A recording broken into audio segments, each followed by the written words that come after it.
পবিত্র কোরআনে মহান আল্লাহ পাক সূরা আল কাহফের 17 নম্বর আয়াতে স্পষ্ট করে জানালেন, বিসমিল্লাহির রহমানির রহিম, মান ইয়াহদিল্লাহু, আমি আল্লাহ যাদের হেদায়াত দান করি, ওয়া মান ইউদ্লিল, আল্লাহ পাক বলেন মান ইয়াহদিল্লাহু ফাহুয়াল মুহতাদি, আমি আল্লাহ যাদের হেদায়াত দান করি তারা হেদায়াত প্রাপ্ত হয়। ওয়া মান ইউদ্লিল, আমি আল্লাহ যাদেরকে গুমরাহ করি, পথভ্রষ্ট করি, ফালান তাজিদা লাহু ওয়ালিয়াম মুরশিদা। হেদায়েতের মালিক কে? জোরে বলুন কে? হেদায়েতের মালিক কে? আল্লাহ। আল্লাহ বলছেন মান ইয়াহদিল্লাহু ফাহুয়াল মুহতাদি, আমি আল্লাহ যাদের হেদায়াত দান করি তারা হেদায়াত প্রাপ্ত। ওয়া মান ইউদ্লিল, আমি আল্লাহ যাদেরকে গুমরাহ করি, পথভ্রষ্ট করি, ফালান তাজিদা লাহু ওয়ালিয়াম মুরশিদা, পথ প্রদর্শক। খেয়াল করুন, ওখানে পথ প্রদর্শক মানে ইমাম মানে কি? ইমাম মানে কি? ইতিপূর্বে বললাম না, তাফসীরকারক বলেছেন ইমাম মানে কি? পথ প্রদর্শক। এখানে হচ্ছে আল্লাহ পাক বলছেন ওয়া মান ইউদ্লিল, আমি আল্লাহ যাদেরকে গুমরাহ করি, ফালান তাজিদা লাহু, পথ প্রদর্শক হিসাবে আউলিয়াকে মুর্শিদ রূপে পাবে না। বোঝা গেল, মুর্শিদ পেল যারা, পথ প্রদর্শক পেল যারা, হেদায়াতের উপরেই তারা। এটা কার ঘোষণা? কথা বলেন।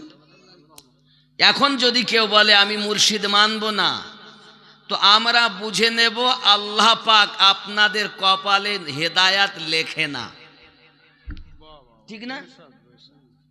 হেদায়াত তারাই পেয়েছে আল্লাহ যাদেরকে দিয়েছেন। তা আমরা জানি ওই হেদায়াত সুন্নিদের কপালে আল্লাহ লিখেছেন।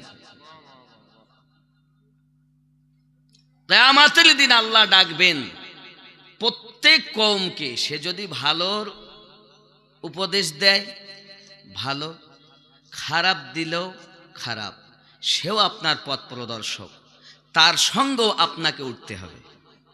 এই জন্য আমরা খুব চলতি ভাষায় একটা কথা বলি, সৎসঙ্গে সৎসঙ্গ স্বর্গে বাস, অসৎসঙ্গ নরকে বাস। আমরা বলি না, যার সঙ্গে যার ওঠা বসা, তার সঙ্গে তার হাসর নাসর। শোনেননি নাকি? তো যার সঙ্গে যার চলাফেরা, বন্ধুত্ব, দোস্তি, খাতির নাতির, তার সঙ্গে তার হাসর নাসর হবে। তো আপনার যদি খাতির নাতির আল্লাহওয়ালার সাথে হয়, আল্লাহওয়ালার সঙ্গে হাসর নাসর হবে। আর আপনার যদি খাতির বন্ধুত্ব শয়তানওয়ালার সঙ্গে হয়, আপনার হাসর নাসর শয়তানওয়ালার সঙ্গে হবে। আল্লাহ পাকের দয়া, আমাদের সঙ্গ আল্লাহওয়ালাদের সঙ্গে হাসরের দিন আল্লাহ ডাক দিবেন, ইয়াউমা নাদু কুল্লা উনাসিম বিইমামিহিম। স্মরণ করো ওই দিনের কথা, যেদিন আল্লাহ প্রত্যেক কওমকে তার ইমামের সঙ্গে আহ্বান করবেন। জোরে বলুন। তাহলে আমরা বুঝতে পারলাম পৃথিবীতে যত দল বা মত আছে সবাই পথভ্রষ্টদের অন্তর্ভুক্ত। একমাত্র পথ প্রদর্শক প্রাপ্ত, মুর্শিদ প্রাপ্ত, এরা হলো সঠিক পথের পথিক। ঠিক কিনা? এ তো কোরআন শরীফের কথা, আমি কি আমার কথা বললাম? কারণ আপনি বলছেন আমি ওদের সঙ্গে চলবো না, তবে আপনি নামাজে সদা সর্বদাই বলতেছেন ইহদিনাস সিরাতাল মুস্তাকিম, আয় আল্লাহ আমাকে সোজা সরল সঠিক পথে প্রচালিত করুন। আল্লাহ বলছেন কাদের পথে চলবি? আমরা বলি সিরাতাল্লাযীনা আন'আমতা আলাইহিম, তাদের পথে যাদেরকে আপনি পুরস্কৃত করেছেন। নামাজে বলি না, এখন নামাজে বললাম তাদের পথে চলবো, চালিত করুন।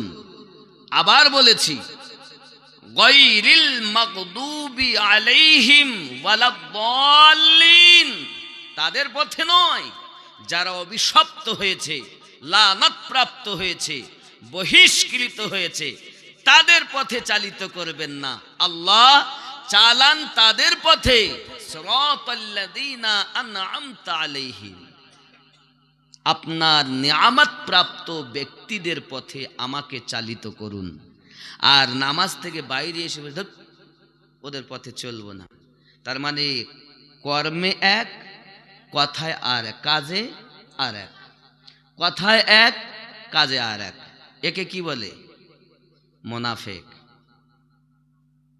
আল্লাহ পাক সূরা মুনাফিকুন নাজিল করেছেন, 11টা আয়াত দিয়ে পরিচয় দিয়েছেন মুনাফিকের।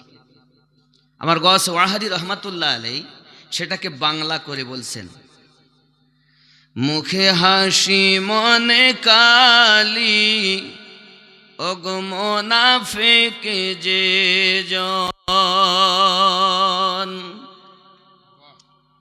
মিথ্যা ছাপ সত্য কথা ওগো করে না শ্রবণ, মুনাফিক যে জন, মুখে হাসি মনে কালি, ওগো মুনাফিক যে জন, মুনাফিকের চক্র অতি